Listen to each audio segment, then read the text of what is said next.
Good evening. My name is Gregory Morgan, and welcome to Love Talk. I'm going to take your calls and answer questions that you may have about relationships. And by relationships, I mean the relationships between men and women, parents and children, friends, co-workers, and any type of human relationship that you may be experiencing where that you are blocked or held back or restrained in some way, that you don't find that you're fully self-expressed, or that those relationships will often drain your energy, and some relationships will give you a tremendous amount of energy and space and well-being and happiness. And so we're looking to create relationships in which you're free to truly be who you really are, in which the relationships, by their very nature of open, honest, and complete communication, will actually take you deeper into your life, deeper into who you truly are, and have you really begin to heal those unseen places, those wounds that people have accumulated in the past and maybe be carrying around from time to time, or relationship to relationship, or for some of us from lifetime to lifetime,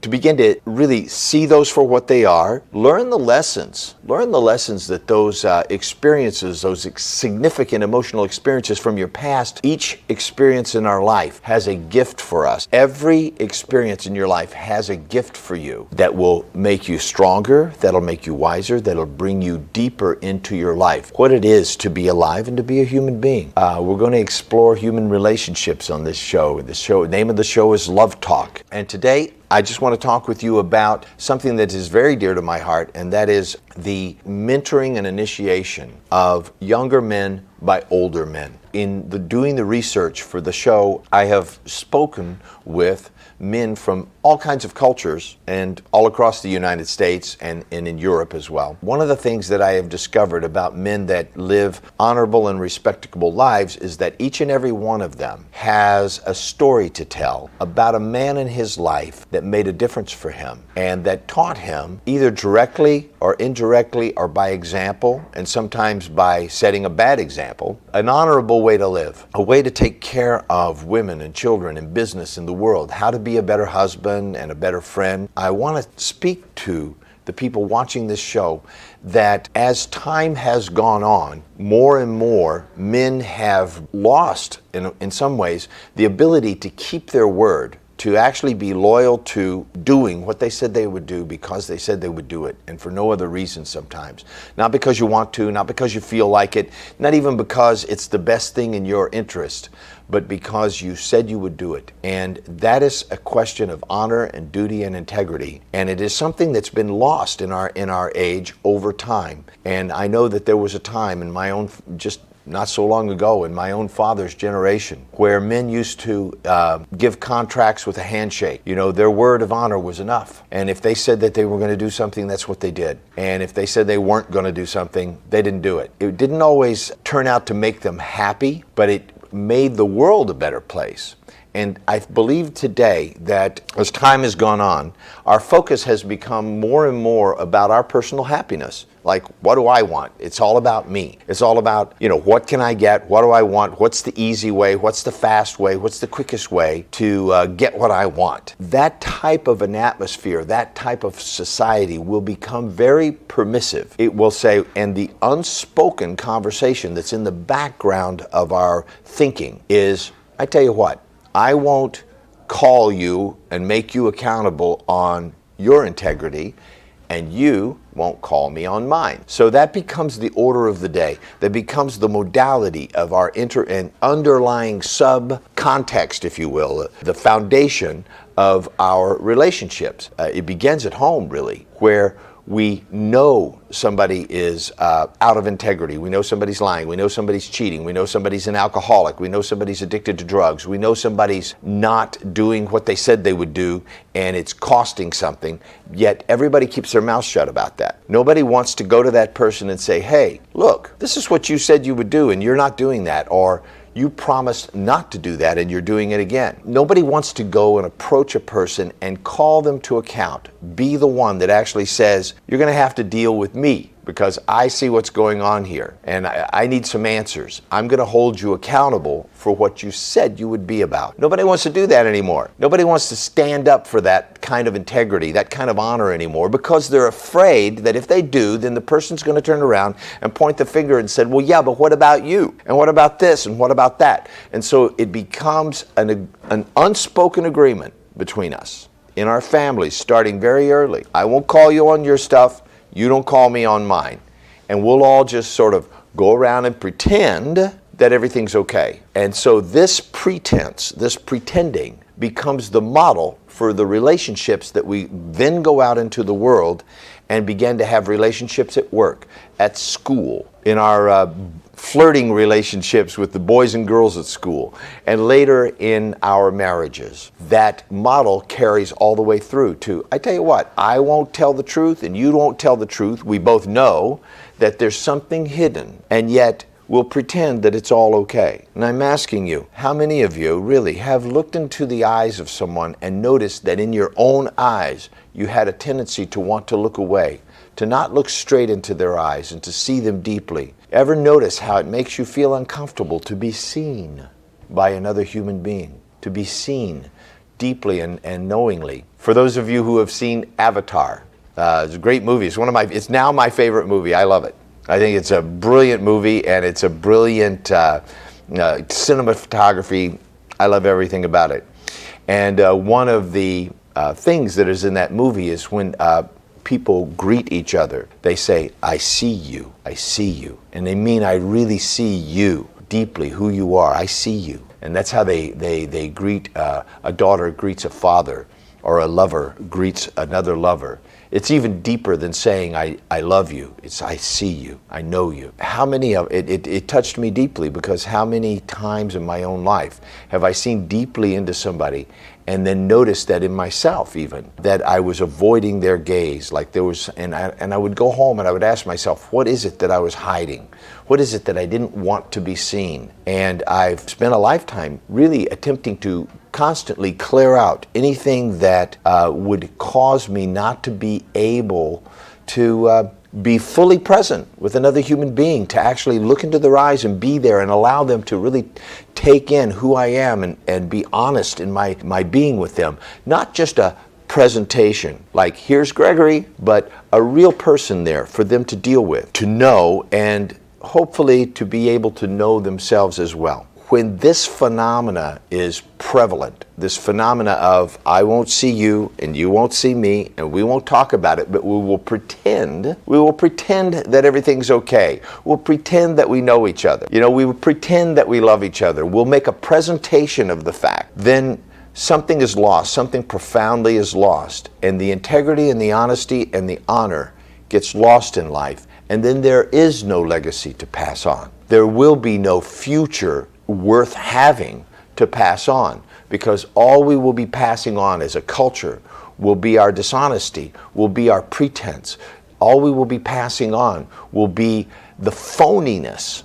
And so, of course, in that atmosphere, of course, in that environment, of course, in that kind of a culture, the only thing that would be important is what is the quickest and fastest way. Who cares if it's honest or dishonest? What's the quickest or fastest way for me to get what I want and get on top of the other person, or to get ahead of the next guy or gal and look like I have accomplished something? How can I get a bigger house or a better car or the fancy clothes or the title or the diploma or something? Even if I had to cheat to get it, that's okay. Whatever it does to make me look good. So the entire society becomes about looking good. It's just about looking good. It's just about looking good and getting ahead, and true essence of who you are gets lost in all that. There's no possibility of actually living a satisfied life or a fulfilled life, and it's not even remotely possible to begin to figure out what your life is truly about, because I promise you, it is not about pretending. Your life is not about pretending.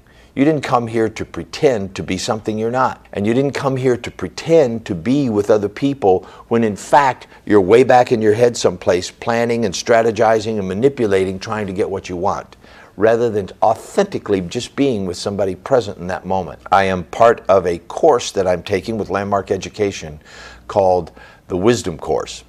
And it is a one-year course that takes place all over the world simultaneously. There are communities of wisdom communities that meet in various locations, various cities all over the world, and we have community events in which we uncover and discover the deeper hidden conversations that have been driving our lives. We bring them to consciousness and awareness and share them with each other, and extraordinary things take place. The main reason I enjoy being a part of this community is to be a part of thousands of people all over the world that are in the daily practice of looking at, sharing, and being excited about the extraordinary things in their lives. And we've put aside talking about the things that don't work and the things that we complain about to talk about the things that do work, to shine a light upon the things that actually bring happiness and fulfillment in our lives. And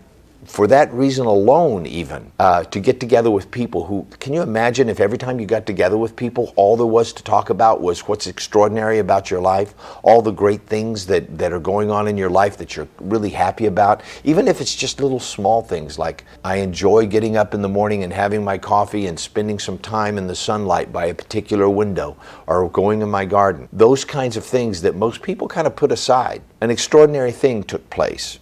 It takes place every weekend and every time we get together. And I meet with a smaller group from that bigger group every week. We work on things together. And in this group, I have the opportunity to be with people who are simply, authentically being in their life. They're committed to sharing themselves authentically and letting go of the pretense, letting go of the pretending, and actually being there with each other. So that's what I wanted to talk to you about in the first part of the show today. Now, I realize that you may have questions, and you may be going, well, how does this apply to my life, and what good is that to me? And that's very nice for you, but what about me? And I've got this problem right now and that one. So I'm going to open the phone lines and take your calls and answer any questions that you have about relationships. That's really what I love to do on this show, and that's what the show is about. The show is about serving you and your community, improving the quality of your relationships so that you can leave a legacy, powerful and moving and close relationships for your future generation.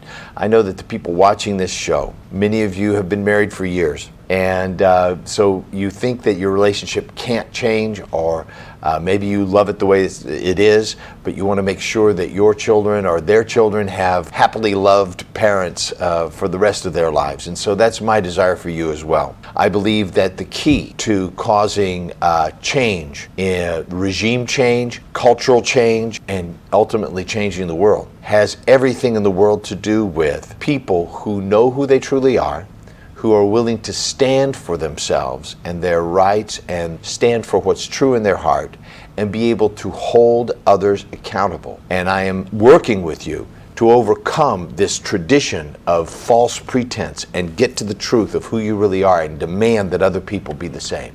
I'm going to take these calls. Hello, this is Gregory, and you are live on the air. Women and men, when they get older, like over 45, 50, Yeah. changes that they feel, as well as women have menopause, does men have those changes as well? And does it affect, because it's such a big effect, the changes. So would it be a cycle and finish, or it will continue? Whatever was driving their ambition, driving their need to intrude and to control and to be aggressive, sexually and other ways, begins to wane. We begin to you know what, that's not so interesting to us anymore. And consequently, we begin to become more interested in more interior things like writing that book we've always thought about, or playing with the grandkids, or spending time with our wife, or reading or writing and poetry and those kinds of things, music, art, the more interior arts, which could be said to be the feminine side of things, yes? Yes. Yeah. Men become more feminine later on in their life. They're still men. They still have the same men consciousness and awareness. However, hormonally, they're changing. And the opposite happens with women. As their estrogen gets less and less, they find that the testosterone that they have increases. And they become more like they want to open a business all of a sudden. They want to open a business and hire some employees and conquer the world and make, start running the family business or whatever. And so it's pretty common. And that's why you see women and men who maybe he was the boss throughout his lifetime, throughout the earlier part of their marriage. And now that he's older, the wife's kind of in charge of things and taking over, being the head of the household in many ways. Yeah. Yes. Now, there's nothing wrong with that. It's kind of a dirty trick, I think, for and sometimes for men, kind of depression. Well, men go through a stage that some have referred to as the road of ashes or dark night, if you will, because many men, most men, honestly, have spent the young and fertile and vital years of their life building some kind of a kingdom, if you will, building some kind of a realm that is their name, their estate, their family, their wealth. Yes? Yes. Then they get to a certain age and they go, yeah, but that's not what my life's about. I don't know who I am. This is not me. This is my stuff. Yes. They start to be, as all that testosterone begins to dissipate, they go, well, yeah, but so what? Right? Yeah. And because I've never found the time, I've been so busy paying all the bills or working so hard or conquering the world that I never figured out who I was. And so now I really don't know what I'm about or what I really want or what is my message to the world or what is my purpose for being here. Was my purpose just to accumulate all this stuff and raise these kids who don't even respect me and this wife that doesn't even want to have sex with me and probably is arguing with me? Mm-hmm. Right? So men go through a dark period where they go, wow. Yeah. I gotta pull back and think about this for a minute, right? Most people call that a midlife crisis, and it's not so much that the man is having a crisis, but it's a crisis for everybody else because they're used to having him be a particular way and working on a particular thing and supplying a certain amount of money and prestige, and now he's not interested in that anymore. Yes. Yes. So that's a crisis for the people who are dependent on him. But the crisis for him is an identity crisis. It's like, who am I? What am I about? It's not his fault. Do you understand? Yes, yes. Society, as it is today, is not oriented towards having each individual, man and woman, from the age of childhood, discover their true passion, discover what they're really here for, and what they're brilliant at and good at, and what their gift is to the world, and make sure that they spend their lifetime doing that. Nobody's doing that, you see? Yeah. It's like get a job, get good grades so you can get a job so that you can work for somebody else who will make 90% of the money and give you a little bit. Yes. Or if you're really good, have your own business in which you work, 90% of the time and the employees get most of the money. And the insurance company and the rental properties and so forth. So it's very, very difficult to find out who you are in that circumstance and find out what your gift is to the world because you're just too busy doing all that other stuff. Then kids come along and there's you got to take them to the soccer game and you got to do this and that, right? Yes.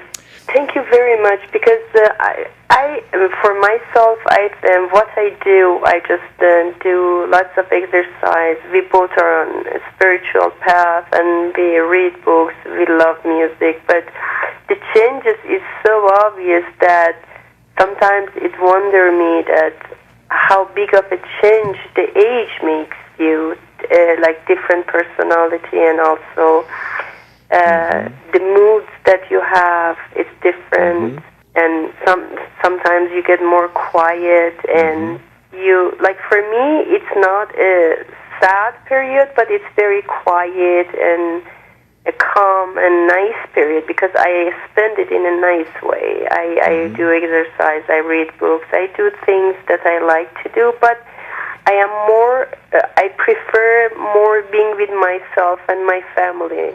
Than before I used to be with so many friends. Yes. And do you have a man in your life that you're sharing your life with? Yes, and my husband the same. He's more quiet. And as you said, very good point, feminine point, I see more, excuse me, like he's more emotional. That's right. See, if we spend as men, we spend our lifetime being tough on the outside, but the inside, on the inside of a man's soul is a very tender and Yes. It's very sensitive soul. Yes. And we don't show that because we don't know how to deal with how sensitive we are. Yes. Yeah. And so as we get older, the pretense that I was speaking about earlier in the show begins to fall away. It's like, hey, I've earned the right to be who I am. You know, I've done all this stuff and built all these things and made all this money and done all this. I've traveled these roads and fought my battles, and you know what? This is who I am, and like it or not, this is who I am. And often the women in our lives, or sometimes our teenagers, will be disrespectful. And make no mistake, this man is a man. He's just tuning more into the feminine part of his manhood, and deserves all the respect in the world. Actually, I understand completely. Like, I even study about it and to know, because I think that's why I was asking you. It's a cycle. I know that it's a big change of the mid-age, that it comes for everybody differently. Yeah. And as a couple, I understand, and he understands me as well, because for sure both have so many changes. But I have another question. What is it? It's about my teenager. I have two teenagers, and my son has ADD, and we find out when he was grade 9, because of the changes that we saw that he was behaving. Right. To the doctor, and with the test they understood that he have ADD. ADD have he progressed because he's on the pills, and actually as he is getting older, many things is changing in a positive way. Okay. But still there is so much to be completed in his life. And I want to know, ADD, does it have an end or discontinue all his life? I think ADD is a bogus, to use a California surfer word. I believe that ADD is, for the most part, a phony designation. I know that there'll be a lot of doctors and people that'll rile up about what I'm about to say, but it is a symptom, not a cause. It is. I don't believe that. In other words, if they tested me for ADD, they'd find me to be ADD. Okay? Yes. All right. If they tested you for ADD, they may even find you to be ADD. You see? Yes. In other words, you find what you're looking for. And the questions that are asked on the examinations to determine if somebody has ADD oriented towards finding ADD. Okay? And I'm going to do a little experiment with you right now. Okay? So are you in a room? Yes. Okay, great. In just a moment, I'm going to ask you to look around that room and notice everything that's green. Now do that now. Just go ahead and notice everything that's green, that's green, that's green. Just look for every green thing. Look on the walls and the ceiling and the floors and look all around. Now close your eyes. Yes. Now I want you to tell me everything that was orange. Oh, just the carpet and my dresser. Yeah, probably, but you could probably tell me a lot of things that were green, right? Yes. That's true. Yeah. So the point is that you see what you're looking for because you filter out everything that's not that. Okay. Right? So if you're looking for ADD, you're going to find it. Do you understand? Okay. All right. So here's the thing.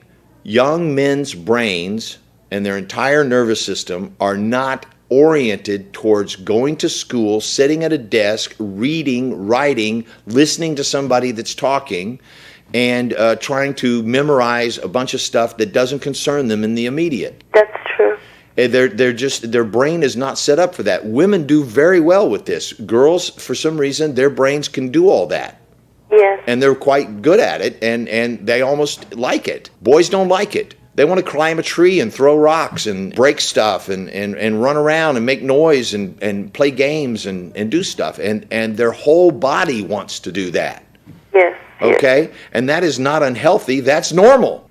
Yeah, that's In fact, if they don't want to do that, I would say they were unhealthy. They're not normal. To force something that is not designed to be that way, live day by day, hour by hour, year by year, in a very regimented environment in which they're not forced to think. They're forced to memorize something that somebody else already thought of. Nobody's teaching them original thought. Nobody's teaching them how to use their brain for thinking. They're teaching them how to use their brain to regurgitate somebody else's thinking. Yes. Right? Yes. And nothing could be further from education as far as I'm concerned. If you want to educate somebody, teach them how to think for themselves and find their own answers, for God's sakes. Yeah. Right? Have you ever noticed that most of the people that have ADD are boys? Yes. Right. Most of the people that are getting in trouble and having to stay after school are boys. Yes. Right? Most of the laws that are about violent crimes are for young men or men between the 18 and 40 years old. That's the highest crime rate, okay? Mm-hmm. Is in that age group. All right? And the prisons are filled with people who are resisting something, okay? They're fighting against something. And so it's all too easy to take a boy who doesn't want to pay attention to this. His brain is working in a different manner.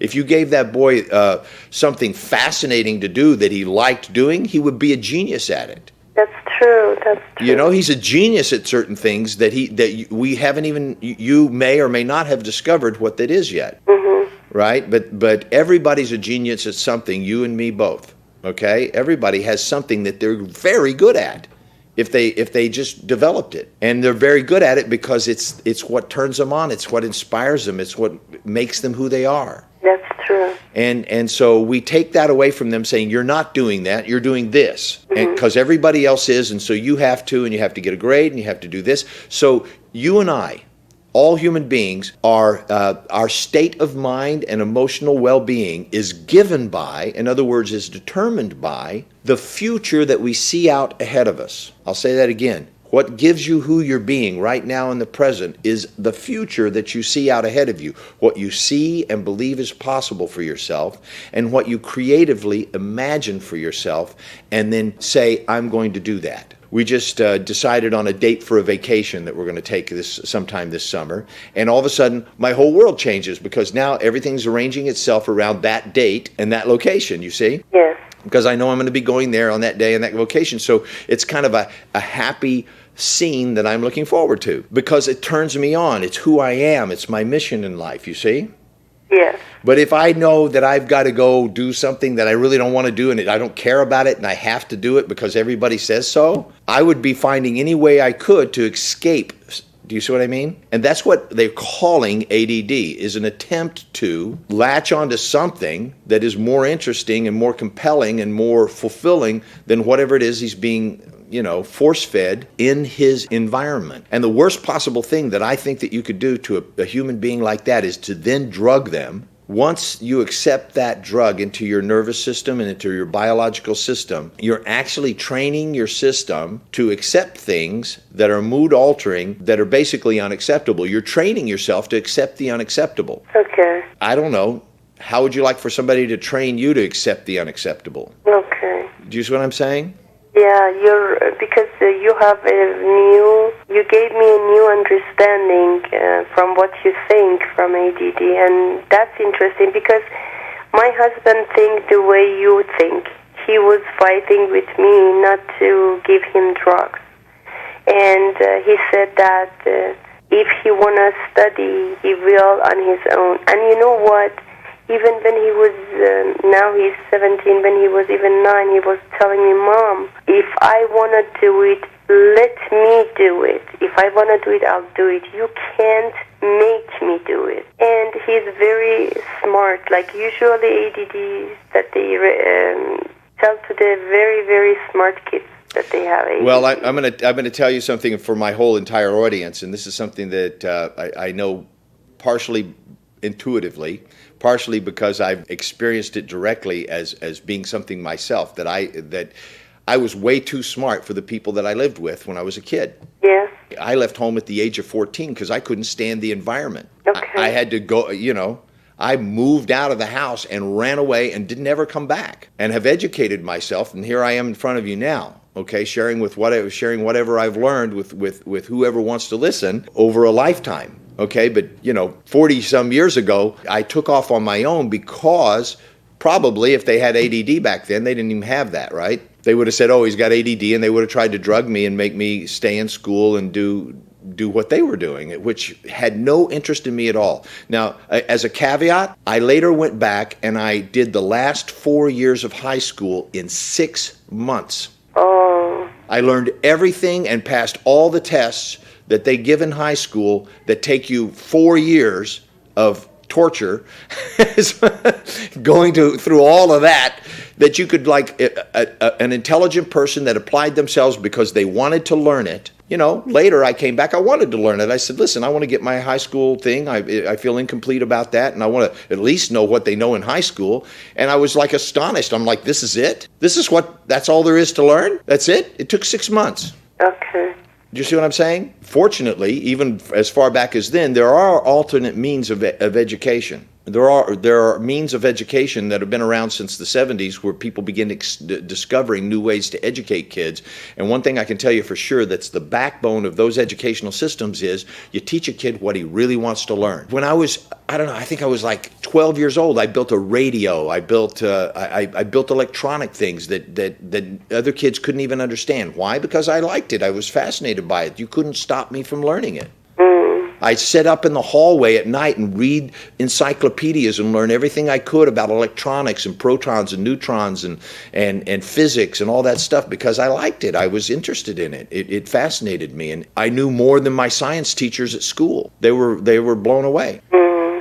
Because I liked it, you see? Yes. And they didn't have the capacity to teach it to me. Yes. So I'm not saying, this show's not about me and, anything like that, but I'm just saying there is a generation of children that are born now, as far back as in the early 90s, late 80s, early 90s, the generation that's been born, they come into the world already very, very intelligent. They're very sharp. These kids know how to build computers or do stuff that we can't even imagine. Yes. Already. They come into the world very smart, and it's very challenging for us as adults because we're trying to give them an education system that their brains work entirely differently than ours. They're not stupid. They just don't like how it does not fit in their system. Do you understand? Yeah. And so now, in order to get them to be, as far as I'm concerned, giving a kid drugs is for the teacher and the parents. It's not for the kid. It's so you can have some peace. Yeah. It's really so you can feel better and the teacher can get her job done. But it's not so that the kid can learn. It's not so that he learns to think for himself or discover who he is. And I think that's for me, that's personally, I see that as ripping him off. I feel strongly about this, as you can tell. Yeah. Okay. Because what I want to tell you, my experience, because we were against doing drugs. We all, as a family, we don't like using any drugs if it is not really like emergency for you to take it. Yeah. But anyhow, because of so much behavioral problem and not going to school, we try to find out what it is. And finally, when the doctor said, and you know what my son told me at the age of 14? He told me, Mom, these pills doesn't do anything to me. If I don't want to do it, nothing can make to do it. Yeah. That's what he told me, and that was the fact. Because even the time he get the pills, he skipped the classes. He said, Mom, it's stupid. I don't want to stay in the class. Yeah. Well, so you just validated what I said. Yeah, that's right. Yes. That's right. Thank you so much. Thank you for your trust. Time. Thanks for calling, and thanks for listening. Okay. Bye-bye. Bye-bye. Thank you for joining the show today. You've been watching Embrace Growth and Love Talk, and I will see you here again next week.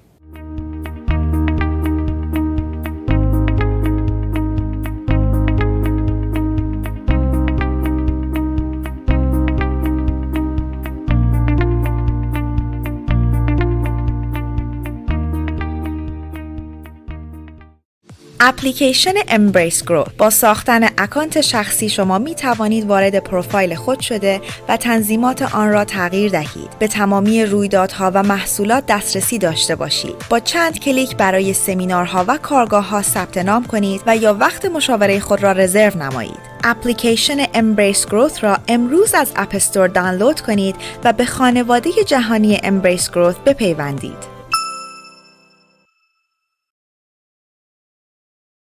Embrace Growth has a new home online where you can easily register for workshops and events, order from the online store, and be part of the worldwide community of Embrace Growth graduates. You'll be able to see Dr. Rosita Sayan and Mr. Gregory Morgan in your favorite seminars. Visit us today at embracegrowth.com. برنامه دنیای عشق با دکتر آزیتا سایان، برنامه‌ای که تمامی سوالهای شما را جواب می‌دهد. ازدواج، عشق، سکس، همجنسگرایی، فرزندان، والدین، خیانت. از یوتیوب لایو استریم، فیسبوک و اینستاگرام لایو. سه شنبه ها و پنج شنبه ها 10 شب به وقت ایران و 10:30 صبح به وقت لس آنجلس. تلفن تماس با استودیو 818 532 6655.